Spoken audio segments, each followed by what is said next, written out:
Hello बच्चों, I am Pulkesh Sharma of physics mentor. आज हम मैग्नेटिज्म एंड मैटर का पार्ट नंबर 5 और इसमें क्या पढ़ने वाले हैं, मैग्नेटाइजिंग फील्ड इंटेंसिटी के बारे में, परमेबिलिटी के बारे में चर्चा करेंगे। मतलब ऐसा बोल सकते हैं जो टर्म हमें मैग्नेटिक फील्ड के अंदर यूज आती है और आने वाली है उसके बारे में चर्चा करनी स्टार्ट करते हैं। चलिए शुरू करते हैं। इसको करते हैं नीचे और इसको करते हैं हम कहाँ, साइड में। पहली बात है इंटेंसिटी ऑफ मैग्नेटाइजेशन। उससे पहले कुछ समझते हैं, आ जाओ। अच्छा मेरे को एक बात बताओ, मैग्नेटिक मोमेंट क्या होता है?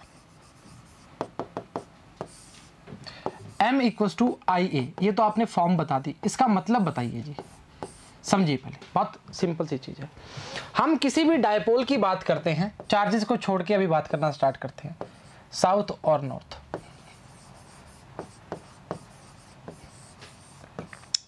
अच्छा, हम ये जानते हैं डायपोल है, इसकी वैल्यू जो होगी QM × 2L होगी। किसी भी मटेरियल की बात करते हैं, मैग्नेटिक मोमेंट की बात करें, किसी भी मटेरियल की बात करते हैं, उसके पास ढेरों डायपोल्स। इसके मैग्नेटिक मोमेंट की जब बात करते हैं, when the external electric field, magnetic field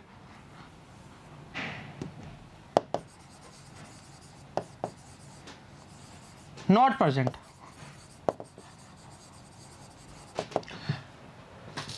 जब इसके पास मैग्नेटिक फील्ड नहीं लगा रहे हम, तब इसके जितने भी अंदर वाले डायपोल्स की बात करते हैं, वो क्या करते हैं, रैंडम मोशन करते हैं। मतलब उनका नेट मैग्नेटिक मोमेंट जो होता है वो जीरो होता है। कैसे जीरो होगा? एक इधर भाग रहा है, दूसरा इधर भाग रहा है, एक इधर भाग रहा है, एक ऊपर भाग रहा है। नॉर्मल सी बात है। आप इसको इस तरह समझ सकते हैं, एक करंट कैरिंग लूप की जब हम बात करते हैं, उसमें क्या देखते हैं कि मतलब करंट इस तरह दौड़ रहा है, एंटी क्लॉकवाइज और क्लॉकवाइज की बात करना स्टार्ट कर सकते हैं। मतलब हम बोलते हैं मैग्नेटिक फील्ड चाहिए आपको, करंट इधर दौड़ रहा है तो मैग्नेटिक फील्ड कहाँ आएगी, बाहर आएगी। करंट इधर दौड़ रहा है, मैग्नेटिक फील्ड कहाँ आएगी, अंदर आएगी। और इस चर्चा में साउथ और नॉर्थ भी बताया हुआ है आपको, एंटी क्लॉकवाइज और क्लॉकवाइज की डायरेक्शन की बात करें तो। चलो ठीक है। अब मैंने क्या बोला, इसमें मैग्नेटिक मोमेंट की वैल्यू क्या है, जीरो है। ऐसा क्यों? ऐसा इसलिए क्योंकि इसके जो सारे जो अंदर मॉलिक्यूल्स हैं जिसकी बात कर रहे हो, वो रैंडम मोशन कर रहे हैं। एक इधर भाग रहा है तो इधर भाग रहा है, मतलब वो अपने वैल्यू को क्या कर देंगे, जीरो कर देंगे।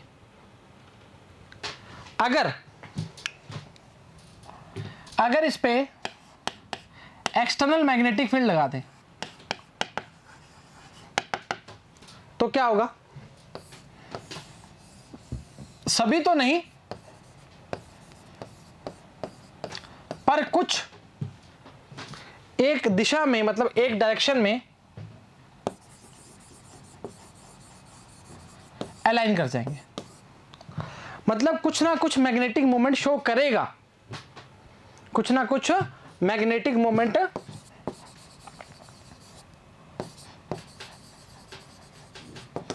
होगा। वापिस बोल रहे हैं जी, जब हम मैग्नेटिक मोमेंट पढ़ रहे थे, आपको बताया भी था मैंने, इलेक्ट्रिक फील्ड और मैग्नेटिक फील्ड से दोनों से चर्चाओं करके कंपेयर करके बताया, 1/r³ वाला। याद करो, नहीं तो इससे 4th लेक्चर जाके जरूर देखें, नहीं थर्ड लेक्चर। चलो ठीक है। हमने बोला है कि एक बार मैग्नेट की बात करते हैं, नॉर्थ साउथ पोल होता है जिसको डायपोल का नाम दिया। हम किसी भी करंट कैरिंग लूप के लिए मैग्नेटिक मोमेंट की बात करते हैं, तो अगर हम इसके जब एक्सटर्नल फील्ड नहीं लगी होती, तब हम देखते हैं वैल्यू क्या है, जीरो है। पर जैसे ही हम एक्सटर्नल फील्ड लगाते हैं तो कुछ, सारे तो नहीं बोल सकते, कुछ डायपोल्स की बात करते हैं, वो क्या होते हैं, उसकी डायरेक्शन में, मैग्नेटिक फील्ड की डायरेक्शन में क्या होते हैं, अलाइन हो जाते हैं। सही बात है। अब आप समझिए आपने किया क्या है। जब आप फील्ड जनरेट कर रहे हैं, जब आप फील्ड जनरेट कर रहे हैं उसके दौरान ये मैग्नेटाइज हो गया, आपने क्या किया, जब आपने मैग्नेटिक फील्ड लगाई तो इस पार्टिकल के पास क्या आ गया, मैग्नेटाइजिंग आ गई, मैग्नेटाइज हो गया। तो हमने क्या किया, m बराबर में m अपॉन v। ऐसा क्यों लिखा, m जो है इंटेंसिटी ऑफ मैग्नेटाइजेशन की बात करेंगे, m जो है मैग्नेटिक मोमेंट की बात करेंगे या नेट मैग्नेटिक मोमेंट की बात करेंगे, v जो है वो वॉल्यूम की बात करना स्टार्ट करते हैं, या पर यूनिट वॉल्यूम की बात भी कर सकते हो। सही चर्चा है। अब एक होता है मैग्नेटाइजिंग स्ट्रेंथ, मतलब आपने उसको कितनी ज़्यादा स्ट्रेंथ दी, उसकी वैल्यू में कितना चेंज आया मैग्नेटाइजिंग फील्ड में। समझ लो, भाभी समझो, मैंने बोला कि इसको मैंने इतना मैग्नेटिक फील्ड दी, इसकी मैग्नेटिक फील्ड के कारण इसके जो डायपोल्स हैं वो एक डायरेक्शन में अलाइन हो गए, सारे नहीं कुछ। तो उसने बोला कि नेट मैग्नेटिक मोमेंट अपॉन पर यूनिट वॉल्यूम की बात करते हैं, चर्चा से वाकिफ हो। ये क्या है, इंटेंसिटी ऑफ मैग्नेटाइजेशन। सही चर्चा है, चलो ठीक है।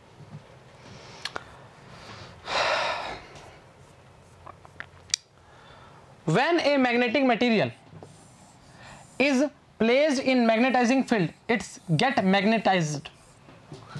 नॉर्मल सी बात है ना कि आप एक मटेरियल को रख दोगे फील्ड के अंदर तो उसमें उसकी प्रॉपर्टी तो आ ही जाएगी ना। जैसे हम बोलते हैं कि एक बार मैग्नेट को कुछ समय के लिए फील्ड के अंदर रख दोगे, सॉरी किसी भी मटेरियल को फील्ड के अंदर रख दोगे, सॉरी बार मैग्नेट को नहीं, अंदर रख दोगे तो उसके अंदर क्या आ जाएगी, मैग्नेट की प्रॉपर्टी आ जाएगी। आप समझिए, जब आप एक लोहे का टुकड़ा लो, लोहे के टुकड़े को टच करके देखो, टच नहीं होगा, मतलब चिपक नहीं रहा, मतलब ये बॉडी नहीं चुंबक से, मतलब मैग्नेट नहीं बना वो। और जैसे ही आप उसको फील्ड के अंदर रख दोगे तो उसके अंदर कुछ टाइम के लिए, कुछ समय के लिए वो प्रॉपर्टी आ जाती है। ऐसे पकड़ लो लोहे को, कहाँ आयरन का पीस कहाँ मैग्नेट की तरह बिहेव करता है, नहीं करता। सही जानते हो, चलो ठीक है।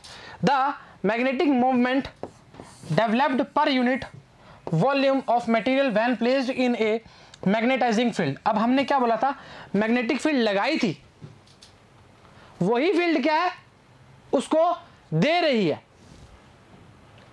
Property of magnetic field. समझे, देख जैसे ये मैग्नेट है, बहुत सिंपल सी चीज है, लॉजिकल चीज है और समझ आ जाएगी। ये आयरन का एक पीस है, इसको कोई फर्क ही नहीं पड़ रहा, ना चिपक रहा है ना कुछ कर रहा है। इसको मैंने फील्ड के अंदर रख दिया, ये फील्ड है इसके अंदर रख दिया। अब ये इसकी प्रॉपर्टी क्या करेगा, खाएगा। अब ये कुछ समय के लिए एक मैग्नेट की तरह बिहेव करेगा या नहीं करेगा, बिल्कुल करेगा। अब डिपेंड करता है कि आप कितनी ज्यादा स्ट्रेंथ में दे रहे हैं। अगर मैग्नेटिक फील्ड की वैल्यू ज्यादा होगी तो ज्यादा ग्रैब करेगा और ज्यादा समय के लिए ग्रैब करेगा। सही चर्चा है, और ज्यादा समय के लिए चिपकेगा, नॉर्मल सी बात है ना, वही चीज है।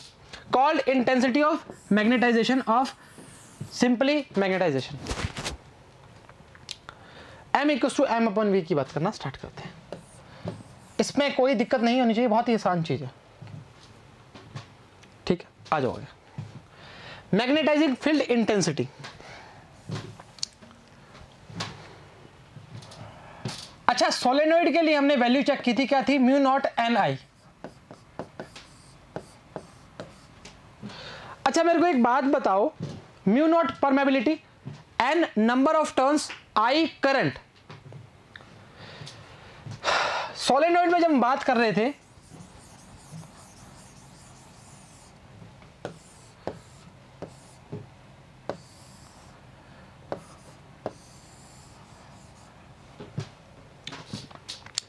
तब हम क्या बोल रहे थे, अगर आपको मैग्नेटिक फील्ड ज्यादा मांगता है तो आप या तो नंबर ऑफ टर्न्स की बात करो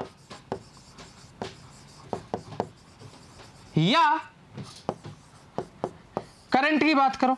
अरे गजब बात कर रहे हो यार, हम क्या बोल रहे हैं, करंट को बढ़ाओगे, करंट बढ़ाने से क्या होता है, मैग्नेटिक फील्ड बनती है, या हम बोलेंगे इसके नंबर ऑफ कॉपर वायर्स को जो वुंड की थी ऊपर, इसको बढ़ा दो। कहने का मतलब अगर बोलेंगे dependency only of B, N और आई पे करता है। अब इसको हमने छोटा सा नाम दे दिया कि ऐसा मत लिखो, इसको ऐसा लिखो, B equals to mu naught H. कहानी खत्म, खेल खत्म, इसके अलावा कुछ भी नहीं है। H इज द, मतलब H बराबर में लिख दो, H इज द नहीं लिखो, H बराबर में Ni, बस चलेगा, H इक्वल्स टू Ni चलेगा। आगे समझ, वापस बोल रहा हूं कि किसी भी सोलेनोइड की अगर बात करते हो उसमें हम क्या बोलते हैं कि करंट को बढ़ा दो या नंबर ऑफ टर्न्स को बढ़ा दो, ठीक है, बढ़ा दिया। अब मैंने बोला H बराबर में Ni, मतलब H जो है वो Ni की एक वैल्यू है जिसको हम यूज करेंगे, ठीक है, बस फिर क्या दिक्कत है।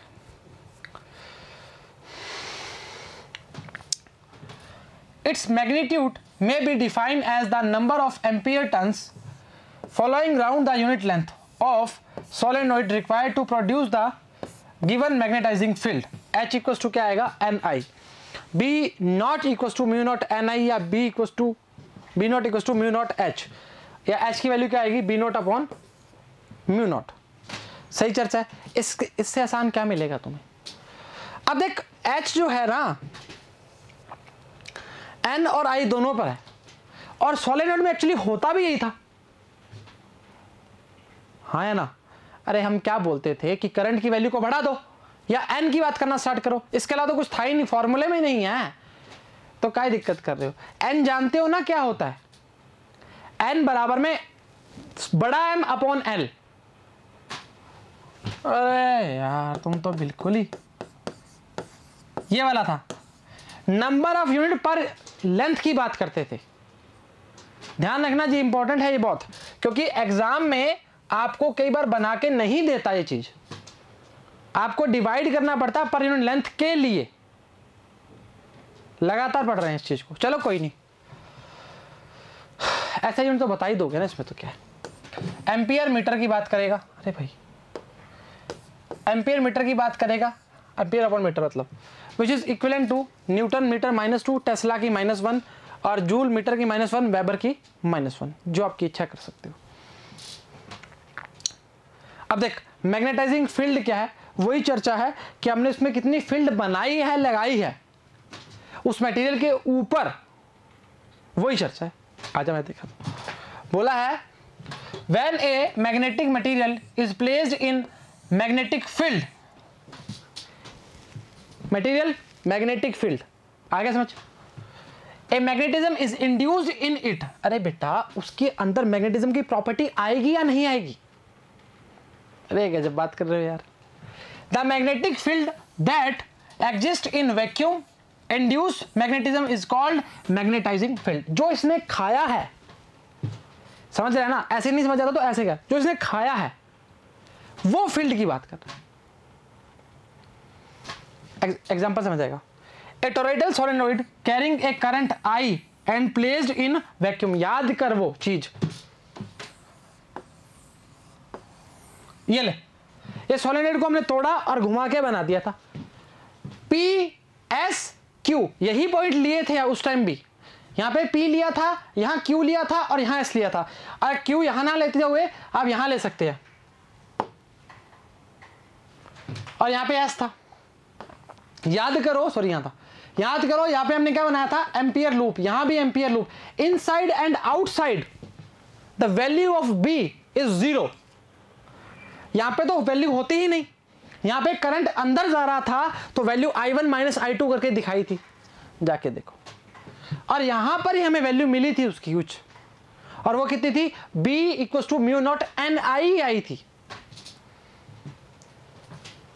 याद है।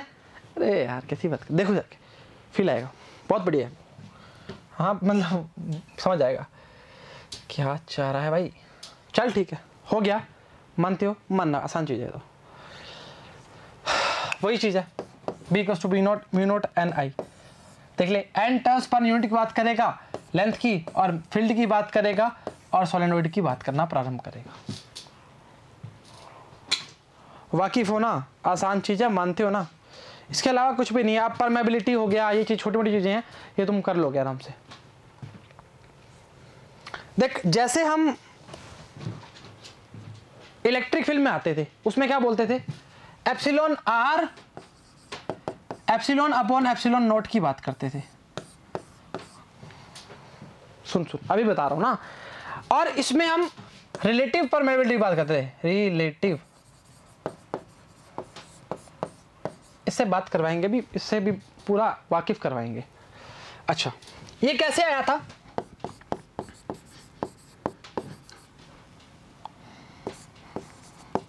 Q1 Q2 1 R²। ये तो हम ले वैक्यूम के अंदर, एक हमने ली थी मीडियम के अंदर, एक वैक्यूम की बात की थी, एक मीडियम की बात की थी, हाँ या ना? चला अच्छा, अब इसी चर्चा के अंदर हमने क्या बोला, मैग्नेटिक फील्ड की बात करो। उसमें क्या हो जाएगा, यहां पर हम लेते थे एप्सिलॉन नॉट आर, यहां लेंगे म्यू आर। कोई भी ट्विस्ट नहीं आएगा चीजों में, चीजें बिल्कुल कंपेयर हो रही हैं इलेक्ट्रिक फील्ड और मैग्नेटिक फील्ड के साथ साथ, और कुछ भी नहीं है भाई। चलो ठीक है, अब वैल्यू क्या है, B अपॉन H फिक्स्ड है। The magnetic permeability of material में be defined as the ratio of magnetic induced B और इंटेंसिटी H।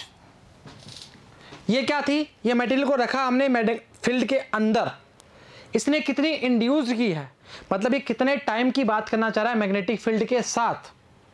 चाहे आप किसी मटेरियल की बात करो, चाहे आयरन की बात करो, निकल की बात करो, कोबाल्ट, जिसकी बात करनी करो, वो मैग्नेटिक प्रॉपर्टी शो करने वाला मटेरियल होना चाहिए बस। सही चर्चा है? चलो ठीक है, मैग्नेट B अपॉन H की बात करेगा। ये फॉर्म जो आएगी, इनको सभी को एडअप करेंगे अभी, उसके बाद एक फॉर्म बनेगी। चलो ठीक है, ऐसा यूनिट क्या होगी इसकी, टेस्ला एम्पीयर अपॉन मीटर की बात करना प्रारंभ करेगा। ठीक है, अब रिलेटिव की बात कर लेते हैं। देख, mu R mu upon mu naught, वहां पे क्या था, एप्सिलॉन अपॉन एप्सिलॉन नॉट की बात करेगा, सेम चर्चा रहेगी। It is defined as the ratio of permeability, बस, of medium of free space, दोनों की बात कर सकते हो। सही चर्चा है? अरे वाकिफ हो क्या, आसान चीज है जी, बहुत ही, मतलब एक्चुअली क्या है कि ये जो दोनों चीजें हम कवर करते हैं ना, इसके साथ साथ क्या रहता है, बच्चे कंफ्यूज हो जाते हैं, मैग्नेटाइजिंग फील्ड, इंटेंसिटी, ये चीजें, वो तीन जो स्टार्टिंग वाली टर्म है वो समझ आ गई तो काम बनना स्टार्ट हो जाएगा। चलो ठीक है, फॉर्म ये रहेगी, mu R equal to mu upon mu naught की बात करेगा। चलो ठीक है, वैक्यूम के लिए कितनी है, एयर के लिए 1 है, इट इज 1.00004 एंड आयरन, और वैल्यू ऑफ म्यू भी एक्सीड कितनी है, 1000 की बात करना प्रारंभ कर देगा। सही चर्चा है, आसान चीज है। चलो, मैग्नेटिक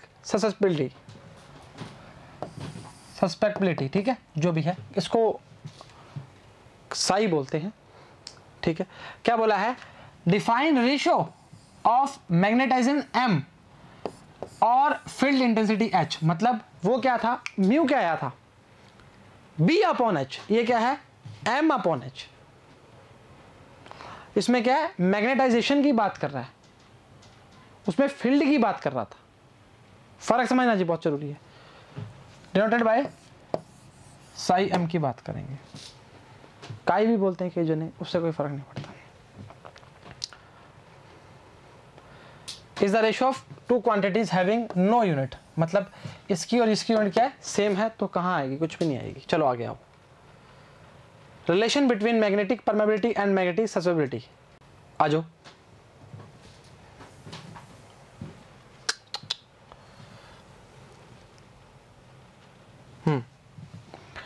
अब ये क्या बोल रहा है कि एक ऐसा मटेरियल की बात करते हैं कि उसको अगर हम फील्ड में रखते हैं तो उसका दो प्रॉपर्टी आती हैं, क्या क्या, B equals to mu naught H और M। सही चर्चा। अरे बेटा, एक तो उसके पास मैग्नेटाइजिंग की प्रॉपर्टी आ गई, एक फील्ड की प्रॉपर्टी आ गई। सही चर्चा। तो अगर B की बात करूं, mu naught H plus M आएगा, और B होता क्या एक्चुअली,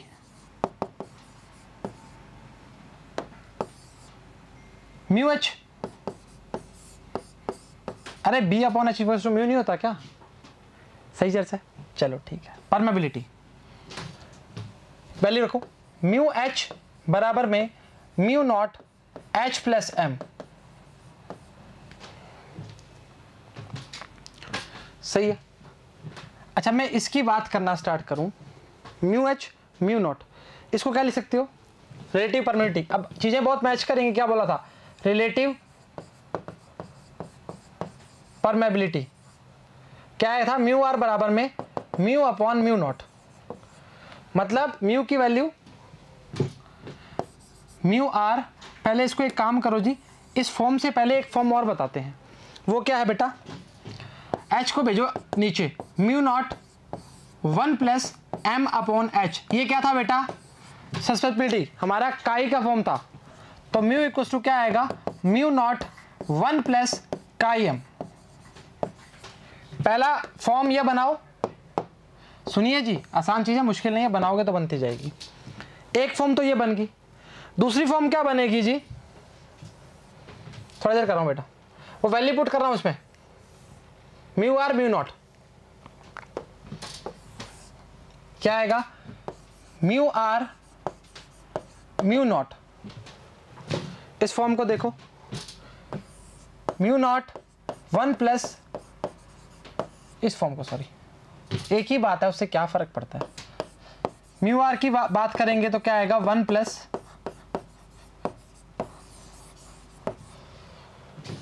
कुछ मर्जी कर सकते हो, इसकी वैल्यू जो है यहां रख के देख लो तो एच की फॉर्म में आ जाएगी, निकालें वो भी, चलो आ जाओ निकालते हैं, कोई दिक्कत नहीं, mu R mu naught H mu naught H plus M, अरे गजब हो यार, म्यू आर एच क्या आ जाएगा बेटा, एच प्लस एम। अब जो कार्रवाई करनी है बिठा लो, क्या दिक्कत है, वही सेम चर्चा आएगी, जिस मर्जी तरीके से कर सकते हो, वैल्यू सेम ही आएगी। क्या बोला कि हमने बोला एक मटेरियल को हमने फील्ड के अंदर रखते हैं तो दो चीजें बात करते हैं, B naught plus B M की बात करते हैं। बी नॉट को हमने लिखा म्यू नॉट एच, एम के लिए म्यू नॉट एम की बात करनी स्टार्ट की, सही है, मैग्नेटाइजिंग फील्ड, चलो ठीक है। फिर value B equal to mu naught H plus M, हम जानते हैं रिलेटिव परमेबिलिटी जो होती है वो होती है बी अपॉन एच, या बी बराबर में म्यू एच। फॉर्म को रखा, वैल्यू पुट करी, और mu equal to mu naught 1 plus chi M की बात आ गई। काई क्या है, सस्पेक्टिबिलिटी की बात करता है, स्टार्ट करता है, थोड़ा सा फंबल आ गया, ठीक है। उसके बाद फॉर्म रखनी स्टार्ट करी, रिलेटिव परमेबिलिटी फॉर्म रखी, mu R 1 plus chi M की बात करना स्टार्ट करेगा, और ये आपके सामने फॉर्म आ चुकी है। जब एक मैग्नेटिक मटेरियल को subjected to the action of a magnetizing field intensity H और magnetization M and magnetic induction B की बात करेगा, सही चर्चा है, इससे आसान तो क्या ही मिलेगा तुम्हें। B equal to B naught plus B M की बात करना स्टार्ट करेगा, तो मतलब mu naught H plus M की बात करेगा। वैल्यू पुट करने के बावजूद ये फॉर्म आपको मिल सकती है, ये आपको फॉर्म मिल सकती है, और ये फॉर्म आपको मिल सकती है, जो तीनों करवा दी, एक्चुअली तीनों ही बता दी, तीनों नहीं चार, 1 2 3 4, हाँ वाकिफ हो जी, आसान चीज़, इससे आसान क्या ही मिलेगा। चलो अब इसमें कोई भी दिक्कत नहीं है, सारी फॉर्म हमने पढ़ ली है और आपने भी कर ली होगी क्लियर, है ना।